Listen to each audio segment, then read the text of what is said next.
Now he's talking about bringing us champagne. Tom, darling, I've been a fool. No. Tut.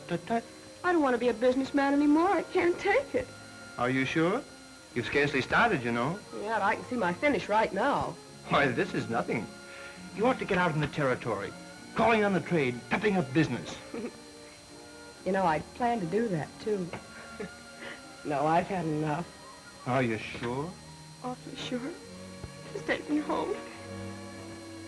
Mr. Tupper, what about this man Twitchell? Are you taking the rap for him, too?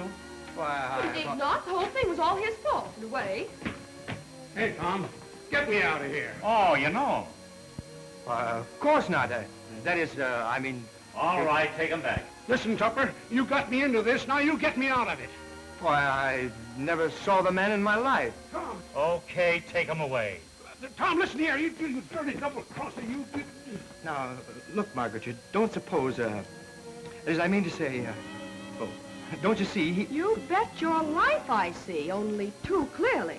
And I'm going to follow your suggestion. I'm going out in the territory, picking up business, calling on trade, remember? Maybe I'm crazy.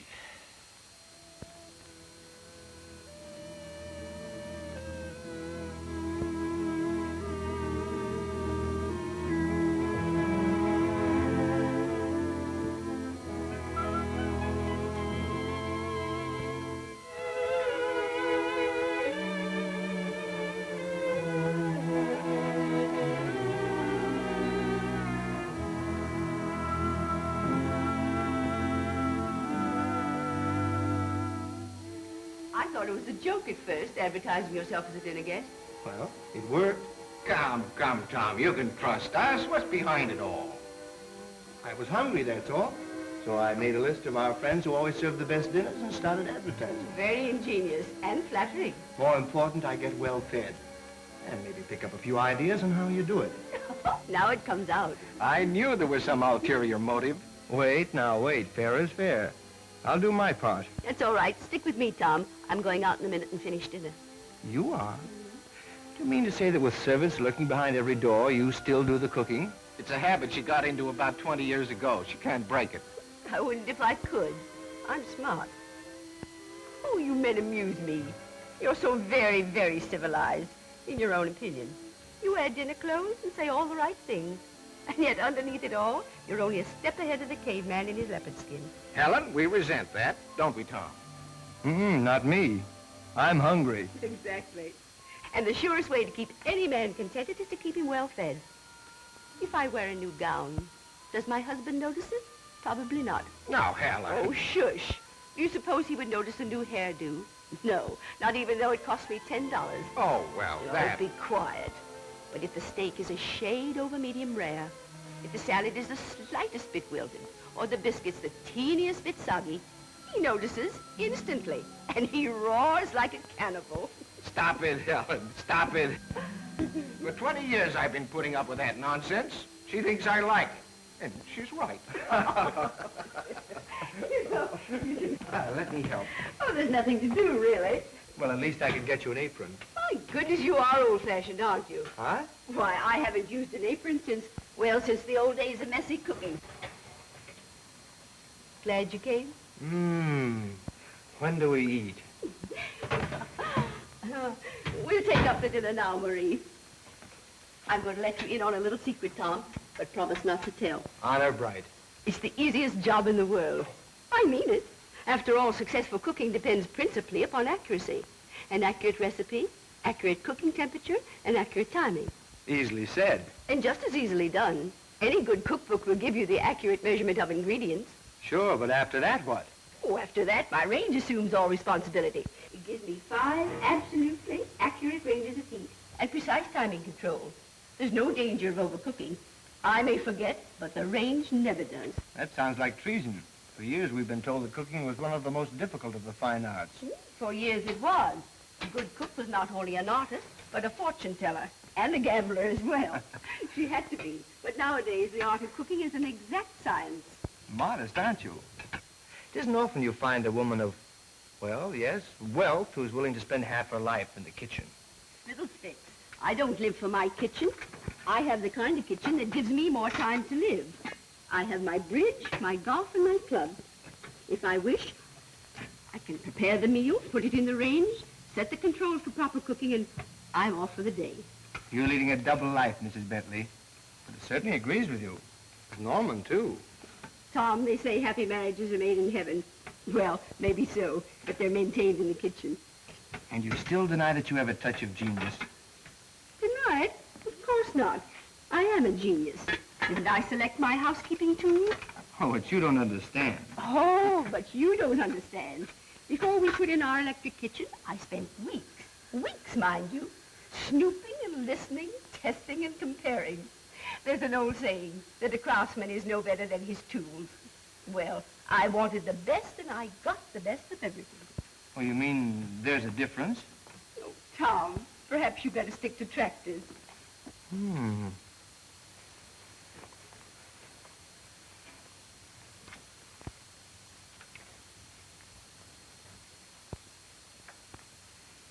Well, how goes the course in domestic science? Learn anything? Generally speaking, yes. But of course, it isn't good for us common people to mix with the privileged class too much. We, get dissatisfied. What in the world are you talking about?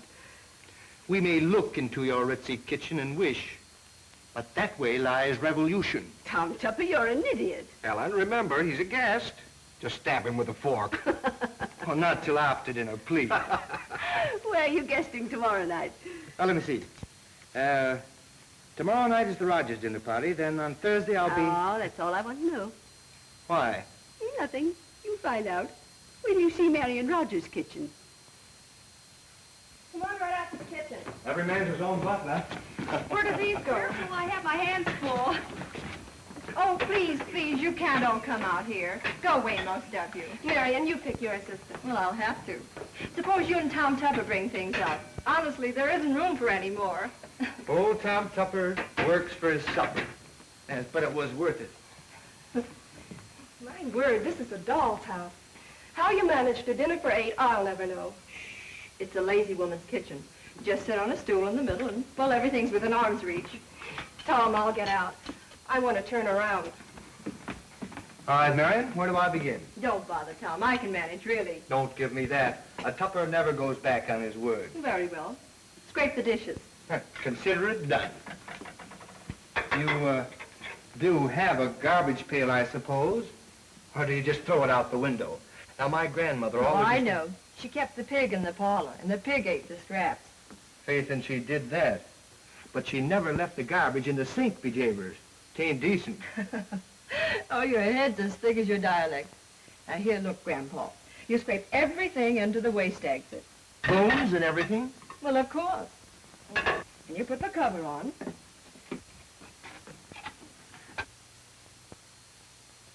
Turn on the water, and a little pixie grinds it up and takes it all away. But how? I don't see how you could... Well, it's just magic. HOTPOINT magic. Let it go at that. Well. What won't they think of next? Well, are you going to help or just catch up on ancient history? Heavens, Tom, this is years old. Come in, ma'am. Come in. Say, incidentally, I want to thank you for putting on that marvelous act about Jerry's souffle. You were terrific. And he beamed like a proud papa. You know, that's his pet accomplishment. Act? Listen, I was serious. I get around. I hear things. Darn few women would have the nerve to tackle a souffle for this gang. Takes the master's touch.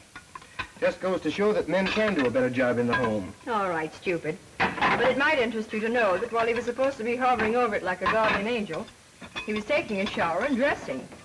You mean it was you? No, silly. He just whipped it up, tossed it into the range, and forgot it. Some more of that magic. Uh-huh. HOTPOINT magic. I suppose you want to stack these and hide them till morning. Of course not. They must be washed. Look, lady, we have theater tickets in the 7:30 now. I know. So we're having a luncheon after the theater, and we'll need dishes. Oh, I see what you're worrying about. All right, Rip Van Winkle. Get out your notebook. Here's something else your grandmother didn't know. We just filled the tray with dishes.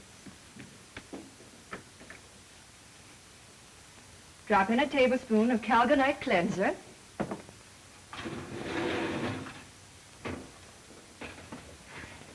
Close the door. Press the magic button. And when we come back, they'll be spick and span, washed and dried and ready to use. Well, now if you'll just pull a couple of white rabbits out of the oven, the evening will be complete. Well, no white rabbits tonight. But will you settle for a baked ham sandwich loaf after the theater? Nothing amazes me anymore.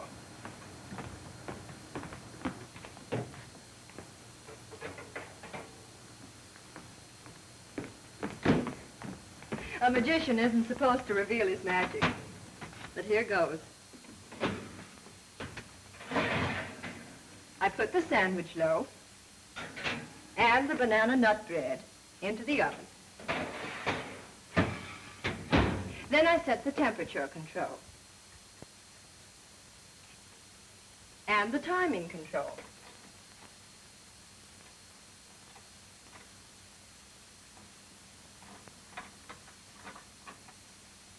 And then the switch. Now, about the middle of the third act, the cooking will start. And about the time boy gets girl, the cooking will stop. So when we get back, our snack will be waiting for us. Piping, tasty, hot. No waiting, no fussing. Just magic. Some more HOTPOINT magic. HOTPOINT? That's the one with the cow rod, isn't it? Well, you're not as dull as I thought. But then, you just couldn't be.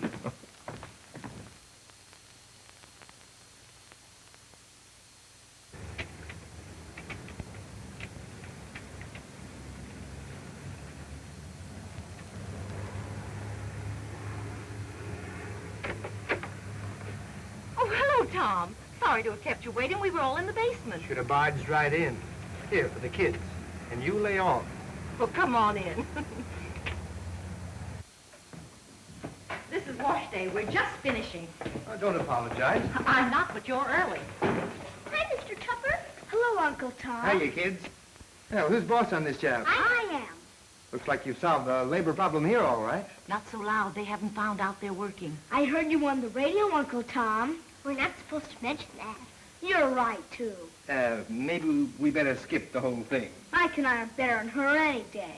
I'd like to see you. I can so, any day. Let me show Uncle Tom. Towels. Anybody can iron towels. I can do dresses. Children. Let's say we all go out for dinner tonight. Make it a party. Indeed not. We're all through and dinner is practically ready. Nice. It's a field surprise time. Yeah. Better stick around, Uncle Tom. Okay, it's a deal.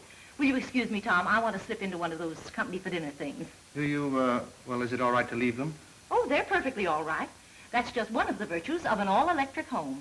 You know, everybody wonders how you manage to do as much as you do. Maybe I'm beginning to understand. Virtue number 2 of an all-electric home. Do you want to stay and visit with the children? Love it. You go ahead. I'll stick to my class. I won't need a minute.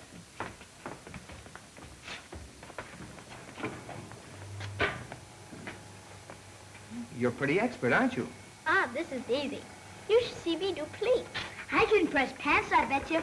How about Uncle Tom? Oh, you mean, Sure, press your pants right now. Well, do they need it?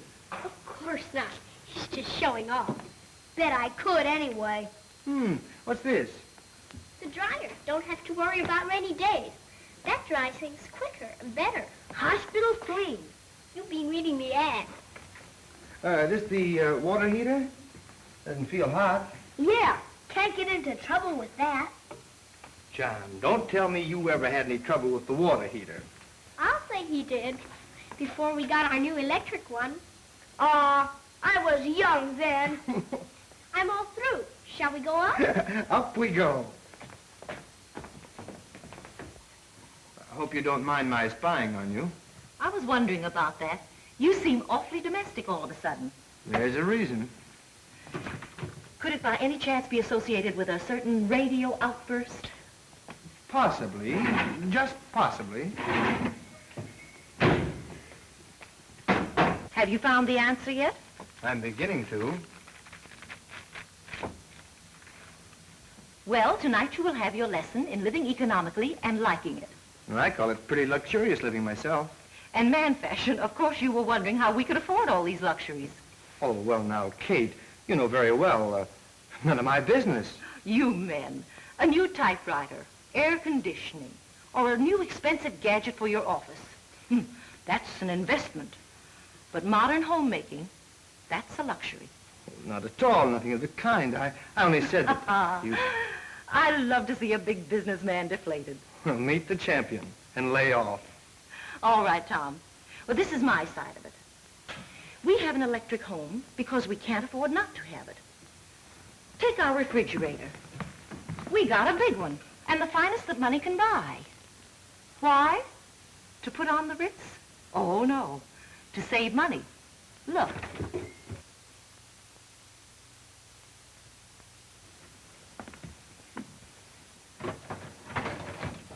See these meats? All bought at special sales. These vegetables, too. I can take advantage of those sales because I know I can store them indefinitely in my refrigerator. And these leftovers. Throw them out? I should say not. My refrigerator keeps them fresh. And by using common sense, I can turn them into really tempting economy dinners. I'll admit I've had to pay for my refrigerator on time. But in a dozen ways, it saves actually more than enough to pay for itself. So it really hasn't cost us anything. And the same is true of my range. Or perhaps I could have gotten along with less. But with its automatic timing and complete dependability, this HOTPOINT gives me time to do all my own work and time to be the companion of my children. And that's terribly important to me. Indeed it is. Doing as much as you do, you deserve the best of everything. I can't afford less. I have to be careful how I spend money, so I made sure that I got the most for my money. Oh, but let's stop preaching.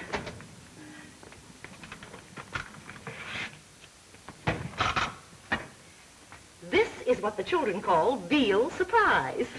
Mmm.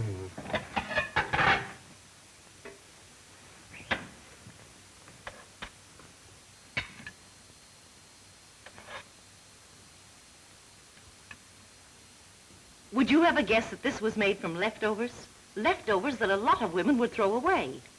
I'm getting smart in lots of ways. For one thing, I've discovered a conspiracy among you modern housewives. Whether you live in brownstone houses or half-pint apartments or bungalows, you all agree on one thing. You discovered. Would you be surprised to know that more than 1 million women are cooking on HOTPOINT ranges every day? More than a million? Oh, yeah. I see what you mean. Yeah. It's never too late to get smart.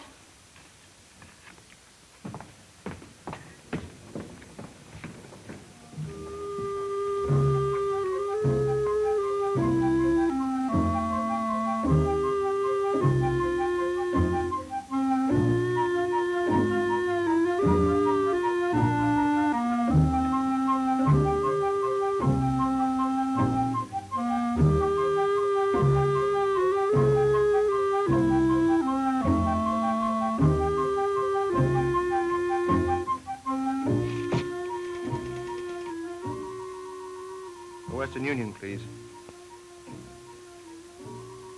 Hello, Western Union. I want to send a telegram.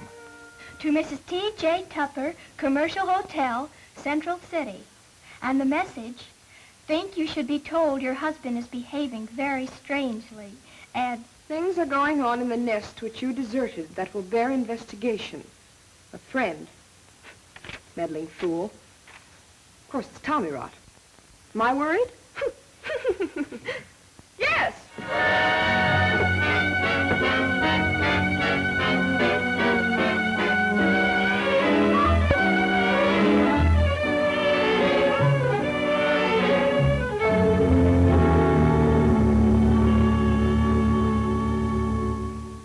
My mind is made up. I don't want to be a businesswoman. All I want is my home, my husband. And I'm not interested in proving anything to anybody. I'm going to make this a homecoming for history. Invite in all my friends, admit the wife's places in her home, and stay there forever and ever, amen. Hello, Joyce. You bet I'm home. How about helping us celebrate at our house tonight? Sort of a surprise. I don't know exactly what to say. Do you know about it? I mean. Do you know what's going on? Oh, nothing at all. Well, some other time, huh? What does she mean? We'd love to come, but, well, we've accepted another engagement, in a way. Or maybe you better wait until you get home, dear. I don't like this. They know something I don't. I'm going to find out right now.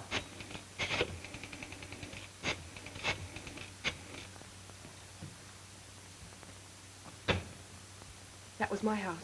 And that was a woman's voice. Well, maybe it was the wrong number. Well, maybe it was, but I'm not going to take any chances. Oh, Mrs. Tupper, this is Mr. Guffey from the Home Office. My dear Mrs. Tupper, this is a long-awaited pleasure. Yes, it certainly is. How do you do? I've looked forward so long to having a nice, quiet chat with you. Oh, yes, we must do that sometime. Right. Please be seated. Why, I'm sure there must be many things of mutual interest we can discuss. In the first place, I want to assure you that no one could be more appreciative than I of the inspirational power of a good wife's faith and courage. Behind the success of every man is almost certain to be the enduring confidence, abiding faith, and sustaining enthusiasm of a valiant woman. A woman who waits at home with never-ending comfort and inspiration. The pages of history are rich with the testimony of women who have been the mainspring of every great accomplishment. But out of all this brilliant evidence comes the conviction that women may serve best in the home, and they ought to stay home. Mr. Guffey, you're wasting your time. My dear Mrs. Tupper. I mean, nothing to drag me away from home, not wild horses or Titan tractors. Excuse me, I'm in a hurry.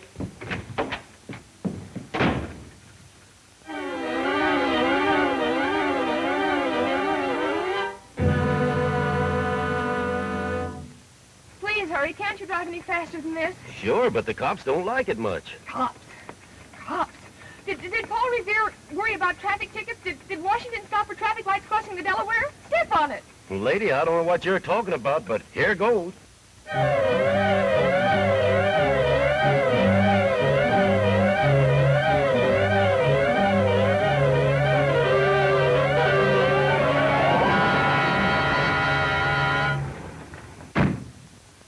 Keep it.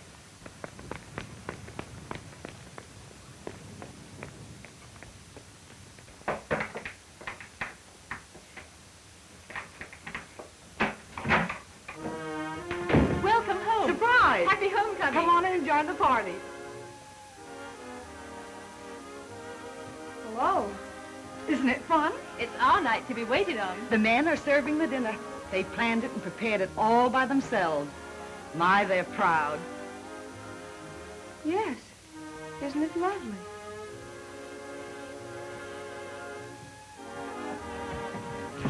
Come on, Margaret. This is a happy surprise. Didn't expect to see you here. Surprise fiddlesticks. Let me by.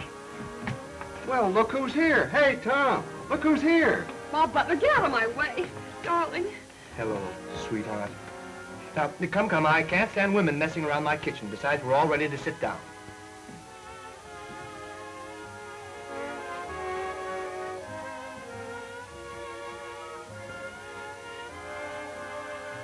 A toast. Let's have a toast. Yes, a toast. To the American homemaker. Long may she rule. Hear, hear. Great. Sit down, gents. I'll be right back.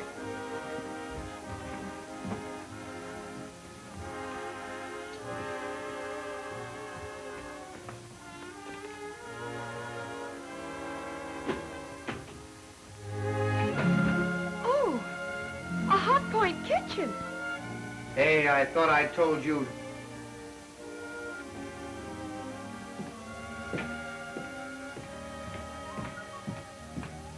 The deluxe refrigerator. With the new butter conditioner. It's got everything. And the electrosync. With the waste exit. And the dishwasher. Oh, the range.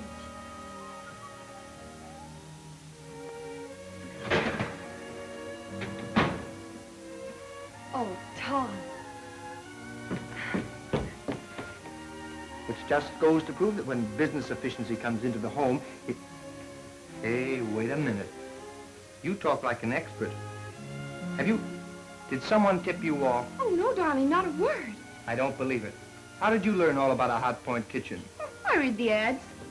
Oh, silly, every woman knows about Hot Point, and every woman would give her eye teeth to have a kitchen just like this. Yes, and you wished and wished. Well, why didn't you say something about it? Well, perhaps I should have, but maybe it's better this way.